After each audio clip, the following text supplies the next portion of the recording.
Hello students, let's see this question. The question says, match the reactions in the column 1 with the units of the equilibrium constant in unit 2, column 2. यहाँ पर आपको क्या करना है, unit find out करनी है equilibrium constant की. ठीक है.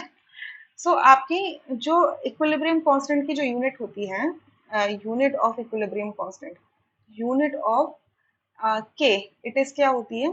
अब जिस भी यूनिट के अंदर आप ले रहे हो, यूनिट की पावर क्या हो जाती है आपकी, डेल्टा एन हो जाती है.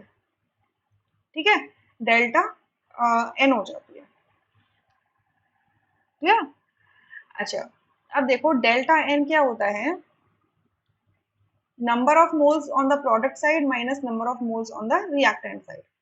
ठीक है, जो भी आपके इक्विलिब्रियम रिएक्शन में इन्वॉल्व होंगे. क्लियर. अब ए रिएक्शन के अंदर देखो कैल्शियम कार्बोनेट सॉलिड है, तो इक्विलिब्रियम रिएक्शन से इसको यूनिटी वैल्यू मिल जाती है, राइट. और कैल्शियम ऑक्साइड भी सॉलिड है, यानी कि इक्विलिब्रियम एक्सप्रेशन जब लिखोगे तो इसकी वैल्यू, इसकी कॉन्सेंट्रेशन की वैल्यू क्या हो जाएगी, 1 हो जाएगी, यानी कि सॉलिड वाले टर्म्स ओमिट हो जाएंगे. तो बचेगा क्या, प्रोडक्ट साइड में सिर्फ गैस बचेगा.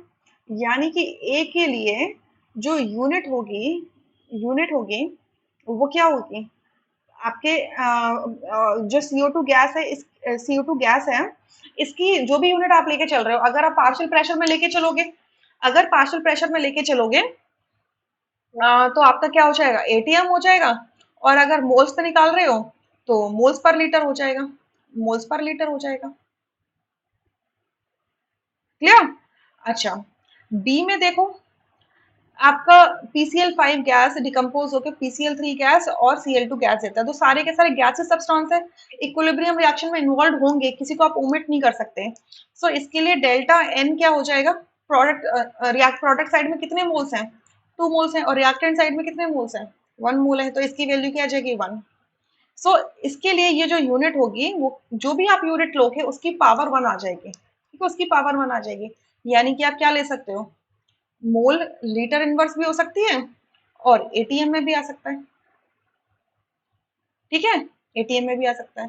सी को देखो, सी में डेल्टा एन की वैल्यू क्या है, यहाँ पर गैसियस नंबर ऑफ मोल, देखो सारे के सारे गैसियस मोल्स हैं, तो रिएक्शन में इन्वॉल्व होंगे, एक्सप्रेशन में इन्वॉल्व होंगे इक्विलिब्रियम की. सो किसी को ओमिट नहीं करोगे तो इसके नंबर ऑफ मोल्स कितने, प्रोडक्ट साइड में 2, रिएक्टेंट साइड में भी टोटल 2 है. सो डेल्टा एन की वैल्यू क्या आएगी, 0. अगर डेल्टा एन की वैल्यू 0 आएगी तो यूनिट की पावर 0, समथिंग की पावर 0 क्या होता है, 1. सो आपकी यूनिट ऑफ के क्या होगा, नथिंग, यानी कि इट इज यूनिटलेस हो जाएगी. ये क्या होगी, यूनिटलेस क्वांटिटी होगी. ठीक है, यूनिटलेस होगा. और डी, डी रिएक्शन में डेल्टा एन क्या आ जाएगा, देखो N2 गैस है, H2 गैस है, NH3 गैस है, सारी की सारी गैसेस इन्वॉल्व है. इक्विलिब्रियम कांस्टेंट के एक्सप्रेशन से किसी को ओमिट नहीं कर सकते. सो यहाँ पे डेल्टा एन क्या आ जाएगा आपका, 2 - 4, दैट इज -2 आ जाएगा. यानी कि यूनिट ऑफ के क्या होगा, जो भी आपने जिस टर्म्स में भी निकाल रहे हो, चाहे आप प्रेशर में निकाल रहे हो, पार्शियल प्रेशर में निकाल रहे हो, चाहे मोलर कॉन्सेंट्रेशन में डाल रहे हो, उसकी पावर -2 आ जाएगी. यानी कि आपकी मोलर की पावर -2 हो सकती है, या फिर आपकी एटीएम की पावर -2 हो सकती है. सो अब यहाँ से मैचिंग करो, ए के लिए क्या आएगा, एटीएम एंड मोल पर लीटर. सो मोल पर लीटर या फिर एटीएम. बी के लिए भी क्या आएगा, मोल पर लीटर या फिर एटीएम. ठीक है, सो यहाँ पर क्या आ जाएगा, मोल पर लीटर और एटीएम. ए का होगा PR, बी का होगा PR, सी का क्या हो रहा था, यूनिटलेस, यानी कि सी का क्यू आ जाएगा. और डी का क्या आ रहा था, या तो मोलर की पावर 2 या फिर एटीएम की पावर 2. सो यहाँ पे एटीएम की पावर 2 लिखा है, यानी कि डी का एस हो जाएगा. सो यहाँ से थर्ड ऑप्शन करेक्ट आएगा, rest options are incorrect. I hope you understood this question really very well. Thank you.